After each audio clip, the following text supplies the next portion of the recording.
This is the ERP Advisor. Today's episode, ERP Trends and Predictions Part 1, Year in Review.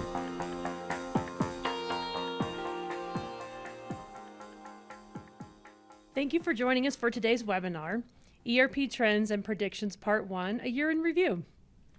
Shawn Windle is one of our speakers for today. Shawn is the founder and managing principal of ERP Advisors Group based in Denver, Colorado. Shawn has over 25 years of experience in the enterprise software industry, helping hundreds of clients across many industries with selecting and implementing a wide variety of enterprise solutions. His podcast, The ERP Advisor, has dozens of episodes with thousands of downloads and is featured on prominent podcast platforms such as Apple and Spotify. Rebekah McCabe is our guest joining us today. Rebekah is the digital marketing manager on our team here at ERP Advisors Group. She is also the host of the wildly successful ERP Minute. On today's call, Shawn and Rebekah highlight the past year of ERP by evaluating the major headlines, market trends, and exciting innovations that emerged in 2023. Welcome, Shawn and Rebekah. Thank you. Thank you. And welcome you, Rebekah Windle. It's good to see you. Usually behind the scenes on these. Exactly. Being brought into the spotlight. Well, we have covered a lot of ERP news this year, Rebekah.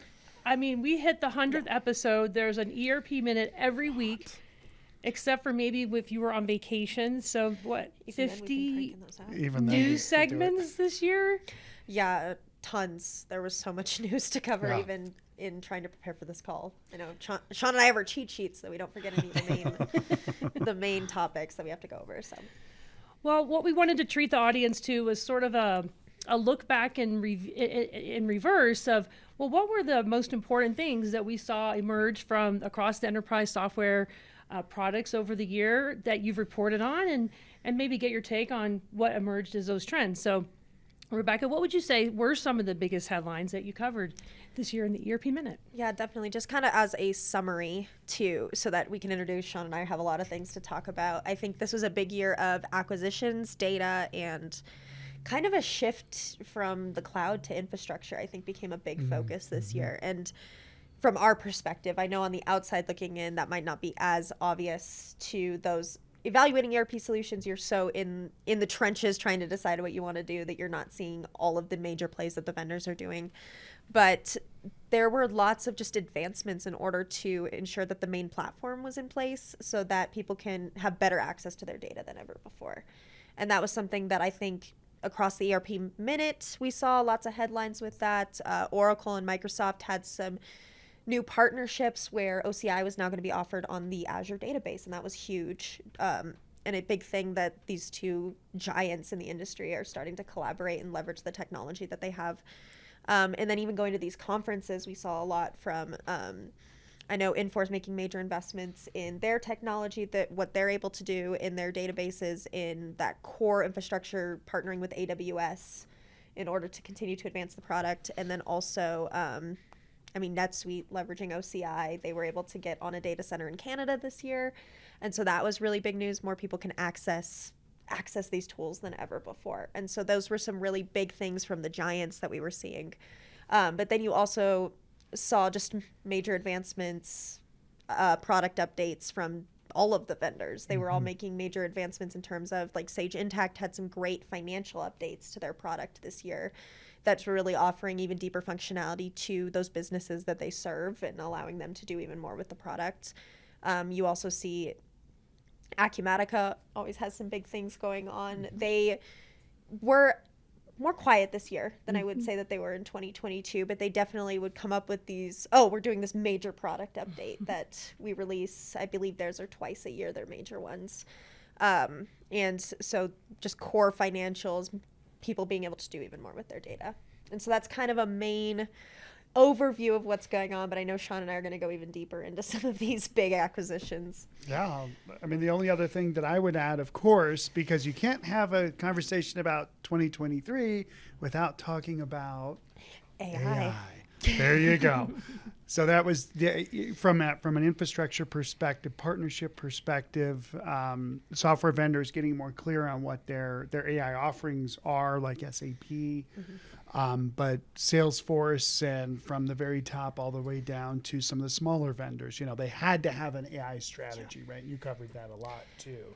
Yeah, that was a big thing. And I know coming back to the acquisitions, the major acquisitions we saw this year were micro vertical solutions and AI solutions. And so lots of the vendors were developing their own artificial intelligence, but many were acquiring the solutions that were already in place so that they could deliver a lot more quickly.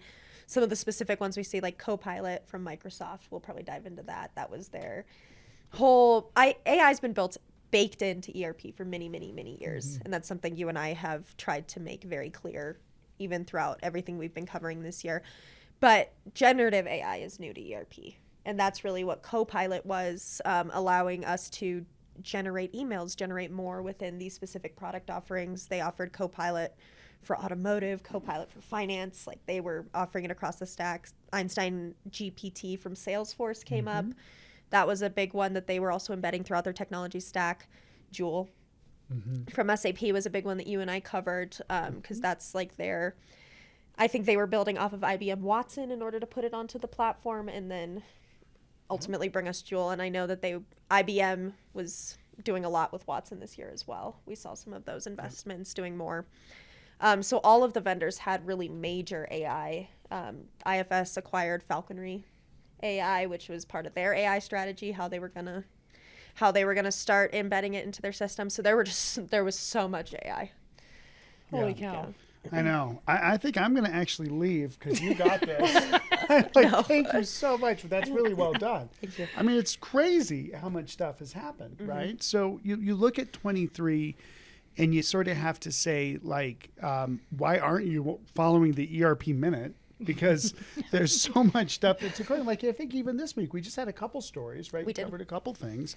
But, those couple things are huge. So, I think we're taking a deeper responsibility, frankly, of making sure that the folks that are listening to this, have a little fun with these, podcasts, webinars, whatever you want to call them. We've got employees that are driving, listening to them and listening to us right now live, and, much less the people on their treadmills and their bikes or whatever, and wherever you do this. And, there's just so much happening that, we can distill it down to what really matters. And I think that's what I'm looking forward to doing on this call with you guys. Definitely. Yep. Well, with that, Shawn, what would you say the major ERP trends were that emerged in 2023, especially as you kind of scan across the ERP Minute stories and what you've also, of course, seen in the projects and with clients? Yeah, and the discussions with vendors and the reports from the conferences and everything. I think I really try to go super exterior to the daily stuff, right? It's definitely the year of 2023. So absolutely post COVID, right? That was just wonky, like for everybody and almost every industry, for sure. So there was super high growth with cloud-based solutions in 2020, even in 2021. And you see these not hockey stick percentages, but pretty high percentages for really large firms that are doing $5 billion of enterprise software a year, and they're growing at 20%, like Workday. But 2023 was sort of starting to level off a little bit, right? The growth percentage was there still, but it wasn't as high. And then you sort of have this shift from meeting business process transaction needs to now infrastructure, exactly like you said. So it's sort of a little bit of a retooling year, like a regeneration year. So we saw that a lot in 2023, which from a customer perspective, those are more long-term investments that the vendor makes that the customer doesn't necessarily see the benefit for yet. But they're really, really important.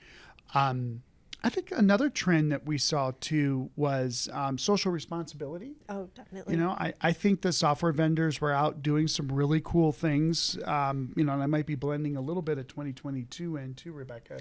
You have to keep me honest. But, from Dell Tech to even some of the EPM vendors, OneStream and some of the other folks doing things, internationally, sometimes it's a little bit like, hey, we're starting a technology program in this part of the world. Well, it's to get more employees for them, but that's great. I think that those are really good things. So I don't know. I think maybe I'm just getting older. I hate to say that. I keep saying that, but Erica, and you guys know I have a big birthday this year. we're not going to talk about that. But 20. but it's true that I see the software vendors taking more responsibility in their different segments, rather. The employees, that's another discussion we could talk about, because you see these huge firms letting go of people, and then you look at their website and they're still hiring, and you're like, okay, what's going on here? You're just fixing the bottom line. That's really what I think a lot of that was. And we've talked to some of those people that were adjusted, but people get to a certain point where they're making a high salary, and maybe, the products that they're creating with the firm are the software companies aren't what the software companies want anymore. So, they can increase their operating profit, because ultimately what it all came down to was, with less top line growth, these software companies had to continue to meet their earnings expectations by dropping out operating expenses, or as is, very specific to one of our vendors that we work with a lot, they're increasing their revenue by increasing their existing contracts with clients. So as a contract ends, the renewal, we're going to increase you 20%, even though you have the exact same thing, and we're not really going to do anything more for you.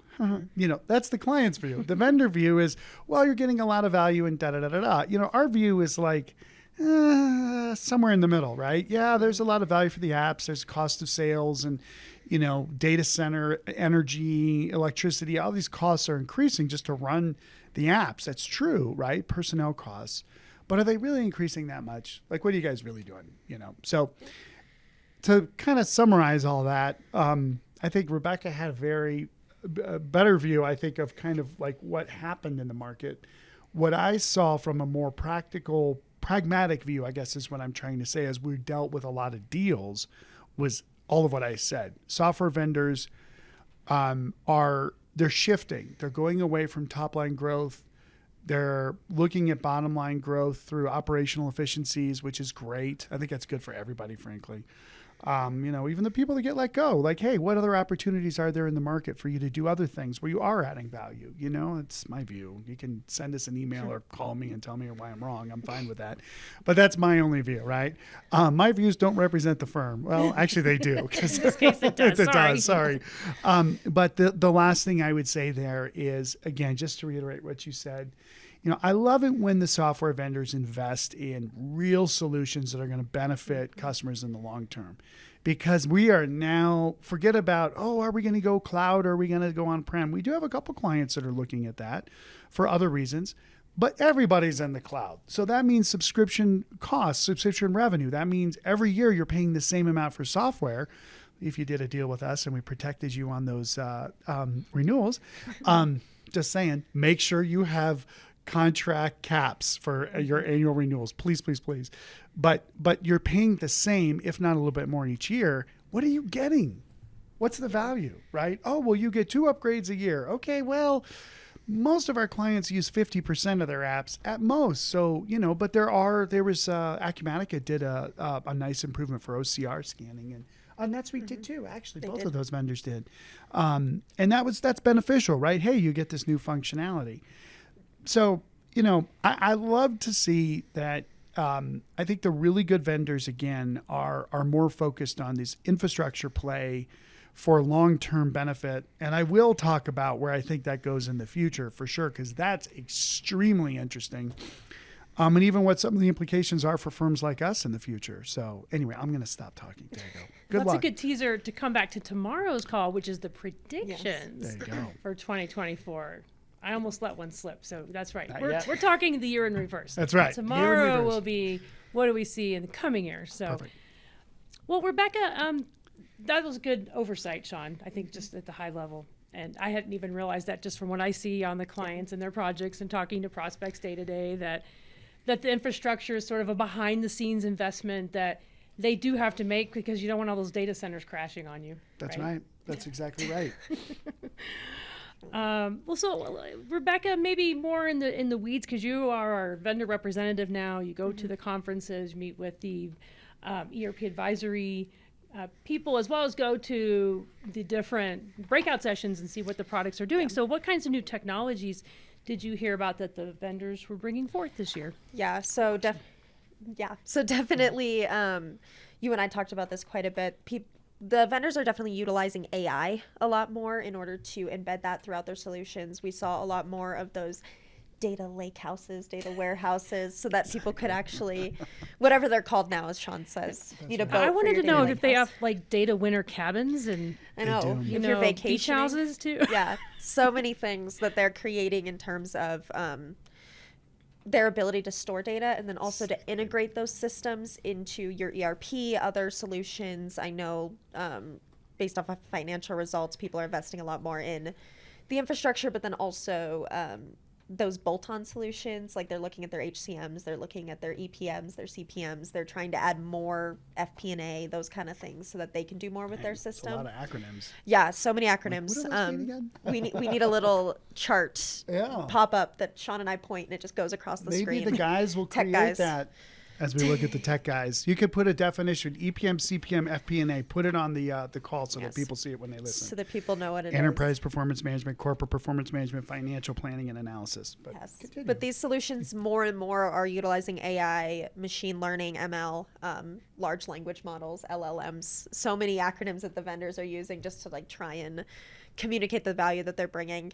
And they're embedding this into the system so that you're getting these. NetSuite's a great example. Their analytics warehouse, where the customers can actually take all their data from across multiple systems and then generate reports so that they can see like a full breakdown of the process from end to end, so that they can actually make solid decisions. They're not the only vendor doing this. That's just the one that came to mind because I did see it in action at Suite World. But lots of the vendors are creating those kind of solutions. We're seeing more field services solutions coming from the vendors, and they've always been around. There's always been great third-party field service solutions, best of breed, but now the vendors are actually creating their own or acquiring solutions in order to better integrate them with their platforms. So that was a big thing. And I think just in general, field service was a big one because we saw that from a lot of the vendors releasing their own solutions, but you also saw with these acquisitions that the vendors were kind of configuring these new micro vertical solutions, especially in automotive, healthcare. I saw a lot of healthcare, especially from Infor and Microsoft. Microsoft acquired or had a partnership with Epic. Now I can't remember off the top of my head, so that they could deliver better healthcare solutions. Epicor's diving even deeper into their automotive solutions and how they can use robotic process automation and different things. Infor had a lot of that to further enhance their products. And so we're getting even deeper into the weeds of this back end stuff that's just going to make people's lives easier, is really what I saw from the news. I mean, just from our clients, even just a couple that I can think of with these new data warehouses that the vendors are bringing into their own portfolio as opposed to just having to go get an external solution. It does seem like a new trend that emerged that I hadn't noticed for our clients even in the previous year. It'll be interesting to see how it really pans out for them, where it's kind of gives you more of the all-in-one solution for all those reports that you hope to have that really the ERP doesn't necessarily do, but now you can extend your ERP into your new, lake house, whatever they're called. Winter cabin. Lake House. I think that was the new one. Data Lake to Lake House. It was Lake, Data Lake Lake, House, yes. and now it's Lake House. Well, and you're going to hear a lot about data mesh and other kinds of data strategies because that's really the frontier that I think when you report back or the conferences that we talked about, I think the ERP vendors are taking more responsibility for that versus just, look, we're a transactional system and you can, hit the CSV export button and there you go, right? I mean, that's kind of mean, but it's kind of true. Now offering different kinds of analytics, even SAP's Analytics Cloud, and there's a lot of other tools that all of the vendors offer. The Infor has a solution too. We selected and implemented Infor with a client, and the big reason was because of their data and analytics solutions. So Burst. So they're definitely there, and I think folks are figuring out how to use them better. So that's good. There's so much I want to say, but I'm going to save it for tomorrow. Okay. Well, we'll have to check back in and hear what you have to There say you on go. that. Come back tomorrow. Stay tuned. Well, how would you say that each of the vendors really advanced their offerings in 2023? Like we talked about, definitely a lot of infrastructure support. I think Rebekah touched on something super important, which is more micro vertical focus. Even food and beverage is another industry we've talked a lot about. You've talked to a lot of prospects about. And these are organizations that are maybe on older versions of Microsoft, or maybe they implemented JD Edwards, I think was one you talked to recently. But a lot of them have custom systems, green screen, or just old AS400 applications. We certainly run into that quite a bit too. So, those functions, which is so interesting because, you think about legacy markets and, we don't really care. Like as a firm, we don't care what industry somebody's in. It's legacy. Or I can remember working in other organizations like, we're really only going after kind of upstarts or, newer growing, blah, blah, blah. Where's all the private equity money going into kind of, and that's not our focus, right? We're like dealing with real people that have real problems, and their software was written 20, 25 years ago, and it's extremely micro vertically focused, even down to that company's focused, right? You've had to have like those one discussions. support person supporting the product, and they might be ready to retire, or they have that lake house. the vendor has one support person. Oh, even worse, right? not the client, but we the have vendor. A really big distributor we're working with right now in a specific micro vertical, and they're on a micro vertical solution, and they basically just been hamstrung, just stuck with this app, right? But they're not really, but they kind of are. So I'm kind of meandering again, but I think the micro vertical focus. I remember being at JD Edwards in 2000. Were you guys were? They weren't born yet. No. No. Okay. Yeah, The they were. gleam in the eye. Okay, good. Oof, oh lordy. Anyway, there we go. I walked into that one again.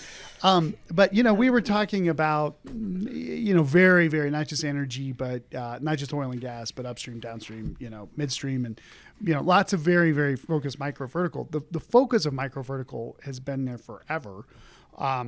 But the difference is that the solutions are packaged in a way where I think it's much more real for a client that's maybe not as sophisticated as a $3 billion organization or bigger that has a larger IT group can leverage. And that's cool, right? Because again, looking to solve real problems that customers have. So I think that's good. And again, I'm thinking about our listeners right now.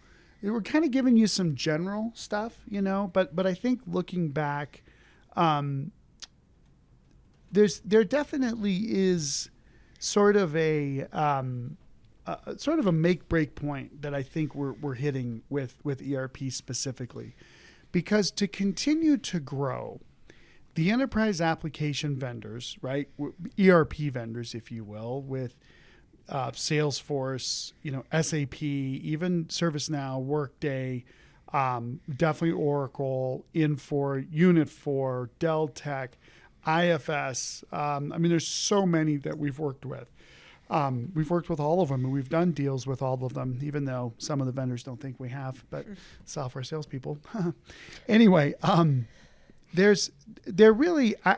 think it's actually kind of a mature market. I think 2023, we saw what else are they going to do, right? Yeah, there's the micro vertical, there's the infrastructure support.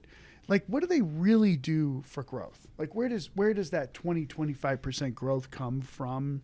SAP, right? They've got their cloud strategy straight. They've had major investments in other platforms, other ERP platforms, but they're sort of steering, definitely much more towards S/4HANA. And there's Business One partners that we know of that are, they're paying for their kids' college and everything else through doing B1 implementation. So that solution's out there. But how do they really grow? How do they really, really grow, right? And that's their problem, because then they make the return and they get to do whatever they want with it.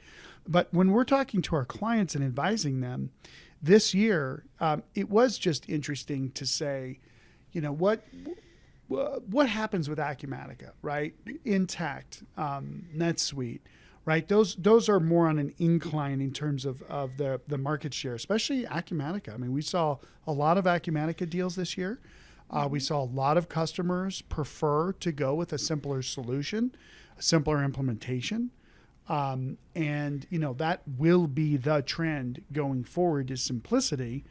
and again, we'll talk more about that tomorrow, but there really is this 2023 view of IFS coming on the market with lots of verve, right? I always make words up.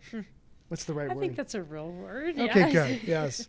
But really, they really came in. They're sponsoring a lot. You see their ads in airports and everything, and they're really getting their name out because they do have, and they've got 30, 35, 40 years of product history. They've got a strong private equity partner behind them that's super committed from what we see. So, it's just been a very interesting year because it's a mature industry. These vendors are maturing.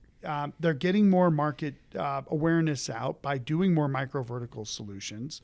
And there are tons of customers that are still running on legacy systems. I mean, most of the people listening to this probably are like, I'm listening to this because I don't know what to do because I'm on the old SAP, Infor, Microsoft, Dell Tech. That was our client earlier today. EBS. Well, all the Oracle stuff, right? Or even old Macola or unit specifics or industry specific solutions that were written a lot of years ago. And so I guess what I'm trying to say is it is a mature market. We really matured, I think, in 2023. We saw less growth, but the software vendors will continue to differentiate, but not in the areas that I think are going to be as market facing like we saw in 2023 with micro vertical. I really think it's going to be a lot more platform oriented because I do think the platforms, all of this meandering that I'm doing right now, is ultimately to say we're set up now for some radical changes into the future that will drastically simplify ERP. The fact that it's still so freaking hard to have a successful ERP project, I mean, that's like so unacceptable.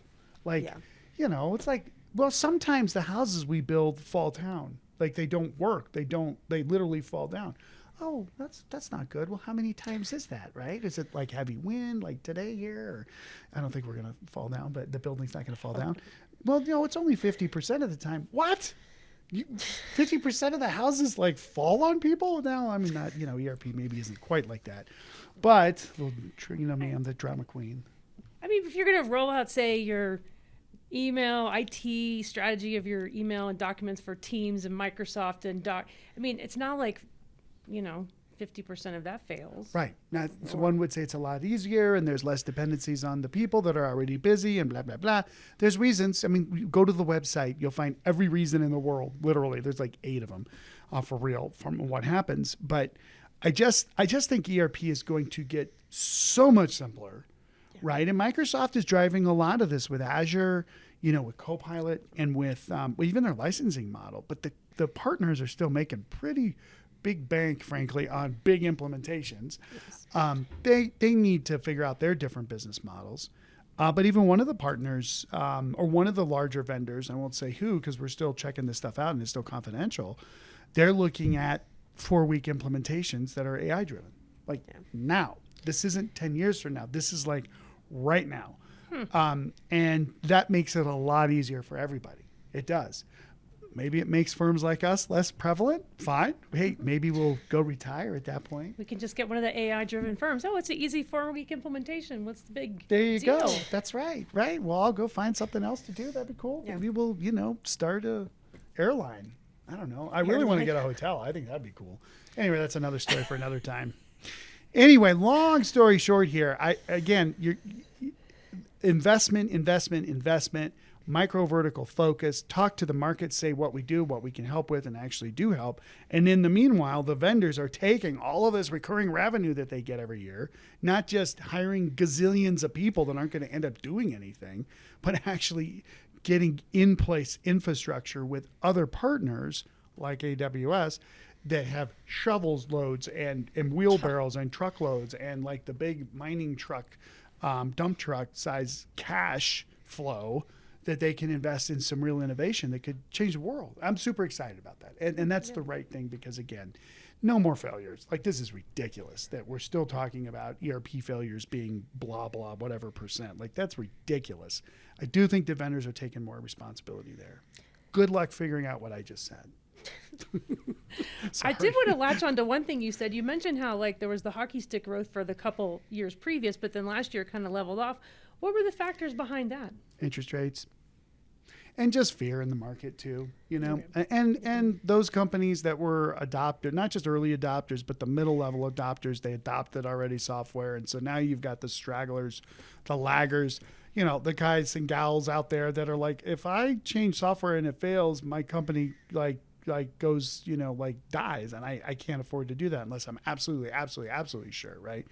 And that's the bulk of the market.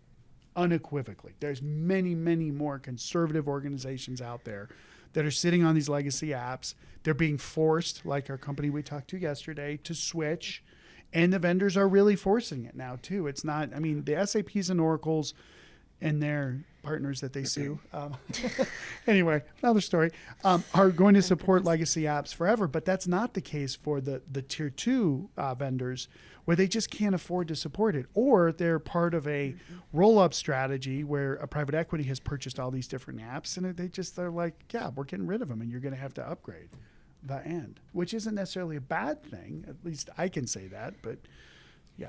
So pretty much only just the change of interest rates would get people to walking back into the market for the enterprise change, or no? And I'm glad you mentioned that. And it's not just the change in interest rates. It's what that indicated to the market, especially PE. We had several projects that got delayed because of that, right? Where the PE was like, look, if I have to use my own cash for this, I'm not going to. I've been using other people's at a low rate. Sorry, I PE think that guys. was a hallmark of this past year. Yes, that we saw. It definitely was. Yeah. That's just the truth. So that was a big reason. But I also just think it was market conditions. But again, we still had lots of private companies and public companies and folks all over that were just saying, I got to do a technology change as well. But I do just think there was sort of a factor of, the other factor that happened too, I think, for some of our consumer goods sort of, e-tailer distributor kind of companies, was that the supply chain problems went from, oh my gosh, there's nothing in the supply chain, to, oh my gosh, we all over ordered. And we're sitting on a ton of capital and inventory, and we got to get it out. And the demand is going down a little bit because I think consumer spending was down a little bit in 2023 also. People sort of hoarding a little bit more cash. And so they were also like, we don't really want to put money into investment now when our money is in inventory that's sitting across the supply chain. Interesting. Yeah, that was another factor. Yeah. Then comes the FP&A solutions and the digital supply chain planning things from the vendors. Exactly. Because they're sitting on so much, and now they're like, oh my gosh, now we need a plan. This can never happen again. Yeah. So. Well, Rebekah, was there any other thoughts you had about some of the trends that you saw for the year that we didn't touch on yet? I do think a lot of the other vendors, just as Shawn was talking, I thought about some things. Lots of the larger vendors are kind of going into those mid-markets as well. That's where they're trying to increase their revenue. Funny enough, we've talked about this so much that we didn't realize Grow was actually in 2023 from SAP, which is for their mid-sized companies. Exactly. And so, whereas Rise is for their kind of startups, small businesses, and different things. So it's funny that you see them moving into those those markets. I think IFS is kind of moving into those markets. We've seen them doing more targeting that, and then also creating solutions that make it easier for those companies to actually enter the market. We're seeing, I know Infor is offering some of their solutions on the AWS marketplace, which is part of their infrastructure, so that people can go in and pick and choose their applications and decide what they need. And so we're seeing a lot more of that. I know Unit 4 also had a similar, they created their own marketplace with tools so that it was a lot easier for customers to see what was available to them. And I think lots of the vendors are moving towards simplicity, towards ease. It's the same way I can go online and order anything I need from Amazon, like the new microphone that got here in a day. Customers are going to be able to go on to these online marketplaces and shop around and be able to see, oh, cool, this is the application that I need for what I need right now, and I'm going to just plug it into my ERP. And it's kind of, I think it's more conceptual at this point about how easy it's going to be to plug in. Those integrations have to be in place, and I don't know that they're quite there yet, being realistic, not pessimistic, but realistic. They will be there, just not yet.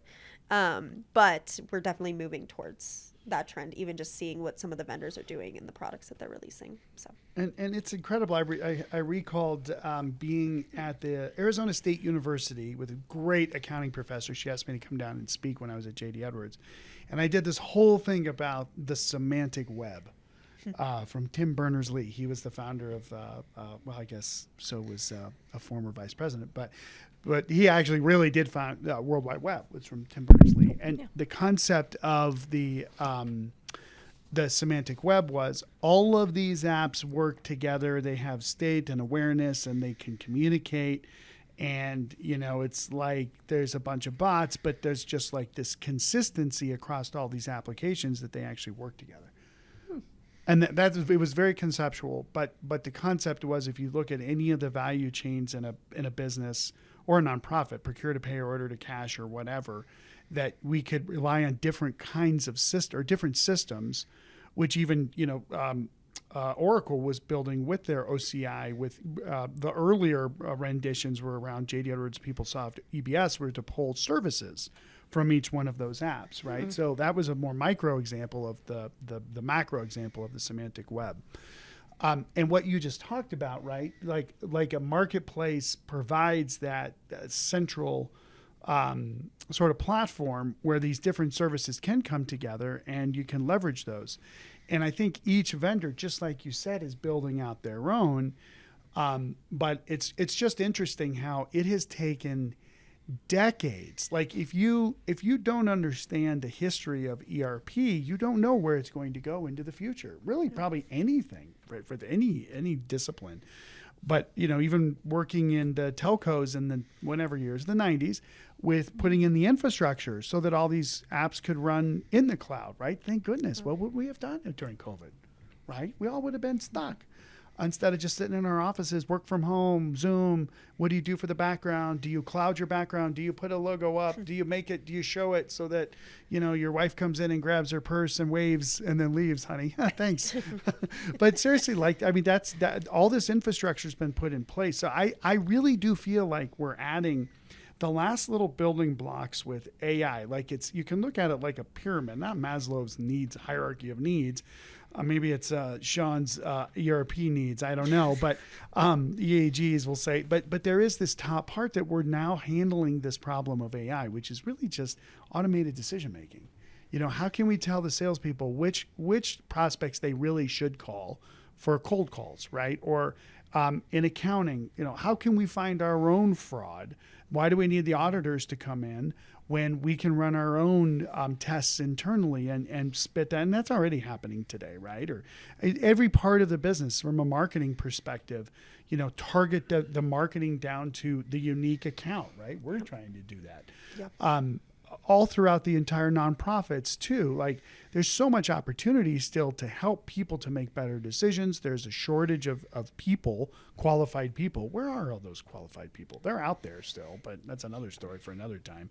But the bottom line is that we're handling problems in enterprise software today that are, again, I believe at the very top of this pyramid, that once this thing's developed, there will be astronomical change, right? You could say we're going to Uber, this industry or that industry or whatever, but the Ubering of enterprise software, I think, is literally right around the corner. Again, we'll talk about that more tomorrow. But I mean, if I were you guys and I wanted to know more about ERP, I would definitely listen to your ERP Minute, because I mean, I get to read the scripts that you put together, so I can even keep up to speed with all the press releases and everything else that's going on.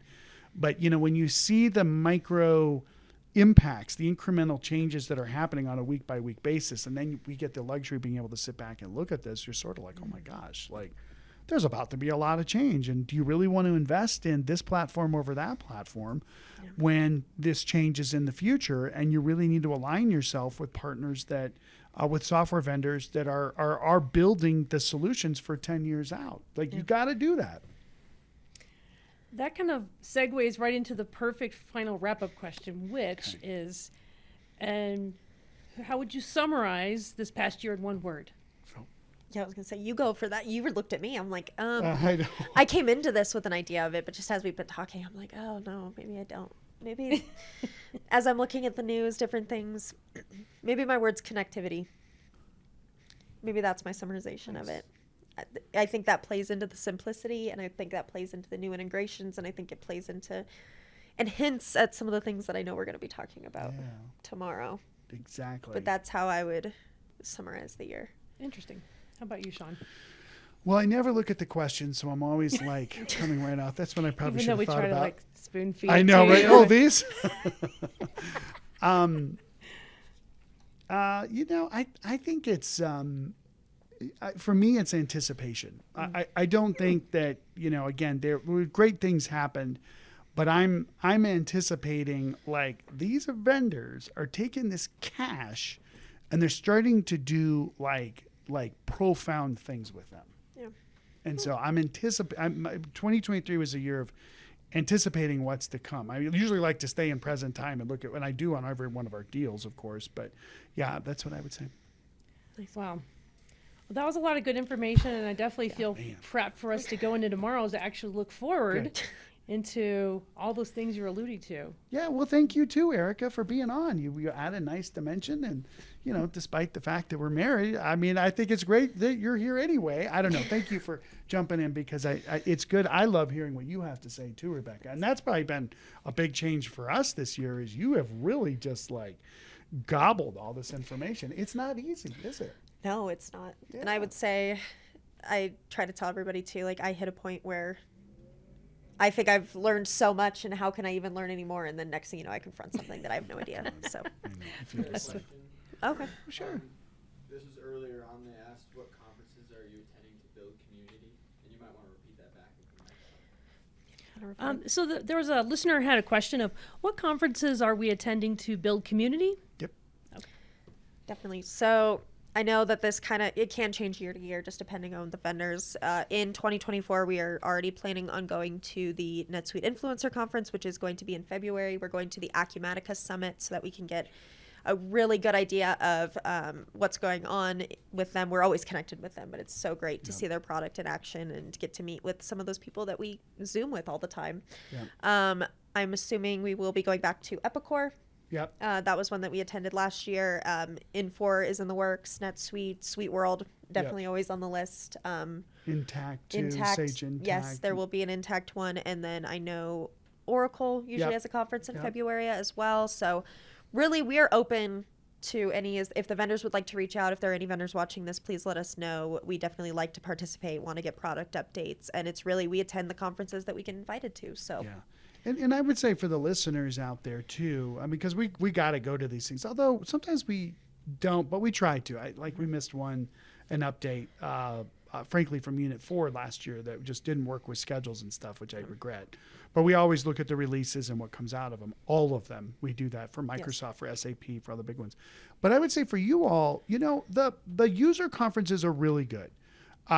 They really are. And not only because you're hearing about, the marketing stuff, frankly, but you're also meeting other people that are in the same boat as you, and you'll learn a ton from what they're doing, and they'll learn a ton from you too. I see a lot of existing, great relationships that pop out of that. Plus it's usually fun, a little bit of a reward, especially if you're doing a lot around ERP or you just implemented. We have one client that's going to go to Acumatica, and they're just the beginning of their their implementation. And so I'm excited for them to meet face-to-face with their implementation team, because that's the other thing. Yeah. Like you said, we're Zooming all the time. But also to meet other people who have been through what they're about to go through so they can connect and get some names of people to call and say, hey, what do we do about blah, So I think the user conferences, and they're almost all coming back. Even IFS is going to do one in North America this year. We're going to try to make it to that too. But definitely try to, that's what I would say. I mean, there's other kinds of conferences, of course, but, we're ERP people. That's what we're going to answer with. Yes, definitely. Is there any other questions, Will? Okay. Well, thank you again for joining us for today's call. Please let us know if we can answer any questions that you have. Be sure to join us for our next webinar scheduled for tomorrow, Thursday, January 11th, ERP Trends and Predictions Part 2, 2024 Predictions, where we will make our ERP market predictions for 2024 and evaluate how these trends could impact your business. Please go to our website, erpadvisorsgroup.com, for more details and to register. ERP Advisors Group is one of the country's top independent enterprise software advisory firms. ERP Advisors Group advises mid to large-sized businesses on selecting and implementing business applications from enterprise resource planning, customer relationship management, human capital management, business intelligence, and other enterprise applications, which equate to millions of dollars in software deals each year across many industries. This has been the ERP Advisor.